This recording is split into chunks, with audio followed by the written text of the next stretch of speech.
Welcome. Tonight, we walk slowly through one of the most misunderstood seasons of any life, the 7 years of Ketu. Before we begin, let your shoulders drop. Just a little. Notice the weight of your head against the pillow, the temperature of the air on your skin, the soft rise and fall of your own breathing. You don't have to do anything for the next half hour. You don't have to follow this perfectly. If your mind drifts, that is part of the listening too. Take a slow breath in through your nose and let it out through soft lips, longer than the inhale. Again, slower this time. And one more, letting your jaw soften, letting your tongue rest gently behind your teeth, letting the small muscles around your eyes go quiet. Good. Now settle in. In the old Vedic tradition, the sky was mapped into 9 influences. 7 of them are bodies you can see: the sun, the moon, Mars, Mercury, Jupiter, Venus, Saturn. The other 2 are not bodies at all. They are points, mathematical shadows, places where the path of the moon crosses the path of the sun in the geometry of the heavens. These 2 shadow points are called Rahu and Ketu, the north node and the south node. And tonight we are with Ketu. Ketu is the south node, the point of release, the point of completion. In Sanskrit, the word means flag or banner or the tail of something. The tail of a comet, perhaps. The trail of light that lingers in the sky long after the bright thing has already passed. That is what Ketu is in your life. The trail, the echo, the wisdom of having already done it before. In the system called Vimshatari Dasha, each of these 9 influences holds the steering of your life for a number of years. The sun for 6, the moon for 10, Mars for 7, Rahu for 18, Jupiter for 16, Saturn for 19, Mercury for 17, Venus for 20, and Ketu for 7. 7 years. A whole season of life, given over to one teacher. Tonight, this is the teacher we sit with. For most of your life, the world has told you to add things. Add achievements. Add relationships. Add belongings. Add to your name, to your story, to your reputation. Build, build, build. Climb, climb, climb. Ketu does not ask you to do that. Ketu asks the opposite. For 7 years, Ketu invites you into a quieter project. The project of subtracting. Not violently, not painfully, just gently. Looking at all the things you have collected, all the roles you wear, all the identities you have stitched together over the years, and asking very softly, which of these are still mine?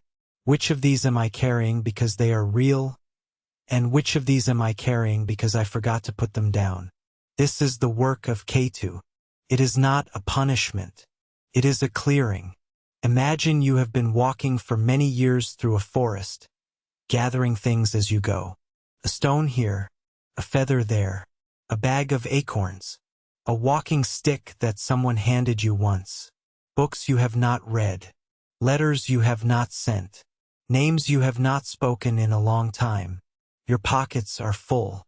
Your shoulders are tired. Ketu is the bench in the clearing, the place where you sit and one by one you take the things out of your pockets and look at them and decide. Some of them you keep. They are yours. They were always yours. You will carry them for the rest of your walk, and you will carry them gladly. Some of them you set down. They were never yours to begin with.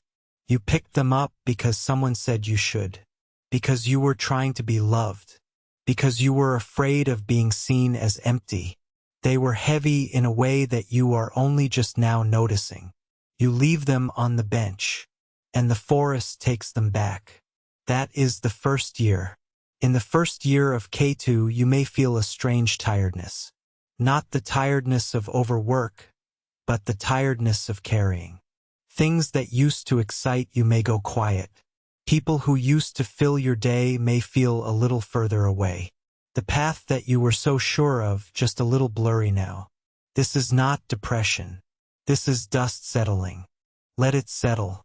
In the second year, the sky begins to feel bigger. You notice silence more. You notice your own breath.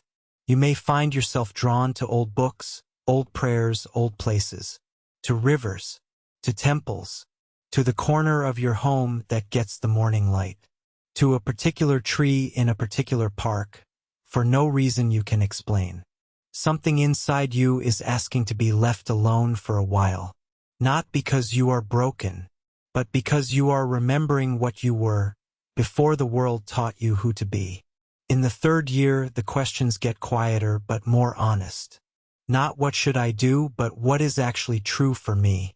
Not who am I supposed to become, but what am I underneath all the becoming. Some of your relationships will deepen because you can finally meet people without needing anything from them. Others will fade, gently, like old photographs left in the sun. Let them fade. Nothing is being lost. Everything is finding its right place. In the fourth year, you reach the middle of the season. By now, the bench in the clearing is not a place of grief. It is a place of relief. You see, with new eyes, how much of your life was lived for someone else's approval. Not in shame, just in clarity. And the clarity itself is a kind of freedom. Picture this. It is just before dawn.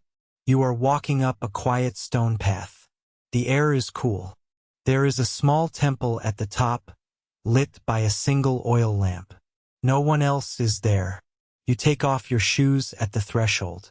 The stone is cold under your feet, and somehow that coldness wakes up something warm in your chest. You step inside. You sit down. You close your eyes.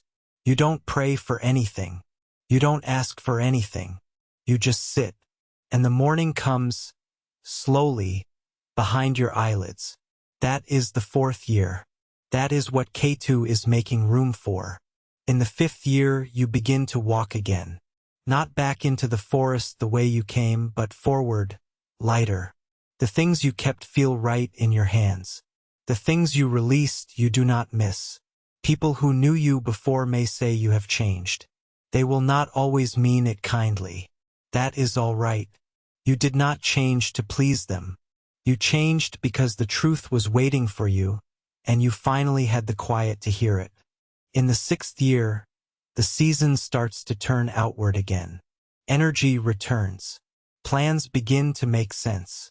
But the plans are different now. They are smaller and somehow larger. Smaller in their need to impress.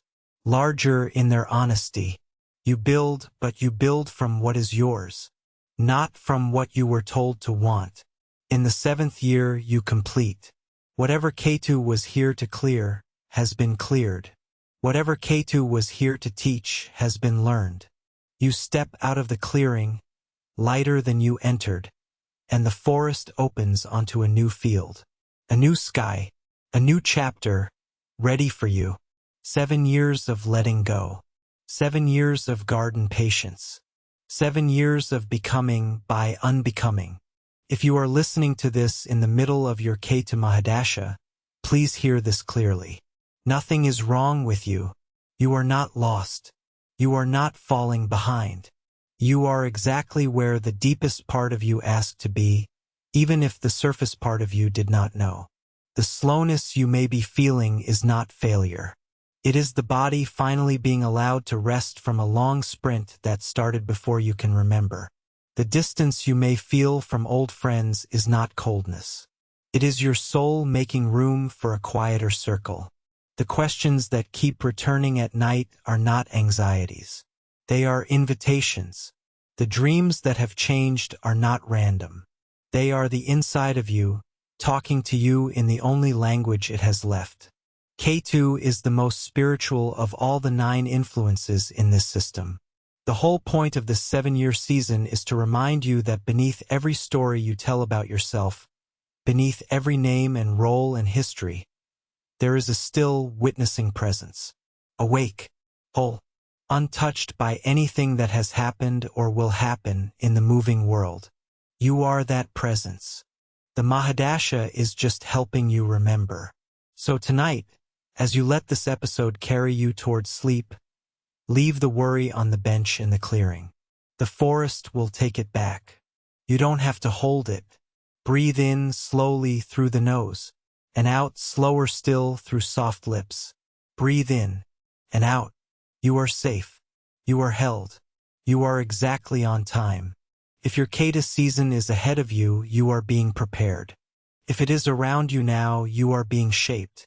If it is behind you, you are already wiser than you know. And if your Ketu Mahadasha is many years away, the lesson is still here for you tonight. The lesson does not wait. It is always available. It is the lesson of putting down what was never yours to carry. There is nothing you need to figure out before you fall asleep. The clearing is here. The bench is here. The forest is here. Whatever you set down tonight, you will not have to pick up again tomorrow. Tomorrow, the morning light will come back. It always does. The birds will come back. The kettle will come back. The small, ordinary kindness of waking will come back. And what you have already released will not need to be released again. Rest now.